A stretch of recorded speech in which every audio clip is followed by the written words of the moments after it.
Hello viewers, আসসালামু আলাইকুম। Welcome back to my channel মিডি Pharma.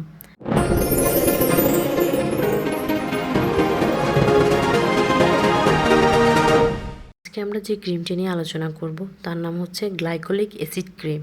So ভিডিওটি দেখার আগে প্লিজ চ্যানেলটিতে অবশ্যই সাবস্ক্রাইব করে ফেলবেন এবং পাশে থাকা নোটিফিকেশন বেল আইকনটি ক্লিক করে রাখবেন, যাতে আমি পরবর্তীতে নতুন কোনো ভিডিও আপলোড করলে আপনি তাড়াতাড়ি পেয়ে যান। ভিডিওটি ভালো লাগলে অবশ্যই লাইক, কমেন্ট অ্যান্ড শেয়ার করবেন।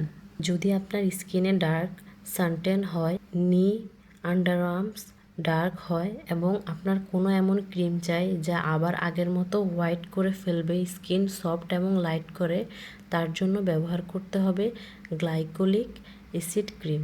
এবার আসি মূল ভিডিওতে। গ্লাইকোলিক অ্যাসিড ক্রিম এটি বানায় মাইক্রো কোম্পানি। গ্লাইকোলিক অ্যাসিড রয়েছে এটিতে 12%, গ্লাইকোলিক অ্যাসিড 6%ও রয়েছে। যদি এটি আপনি ব্যবহার করা শুরু করেন তবে 6% দিয়ে ব্যবহার শুরু করবেন। 12% ব্যবহারের জন্য অবশ্যই ডক্টরের পরামর্শ নিতে হবে। গ্লাইকোলিক অ্যাসিডের কাজ হচ্ছে স্কিন ডার্ক সানটেন, নি আন্ডার আর্মস ডার্ক রিমুভ করে স্কিন সফট অ্যান্ড লাইট করে।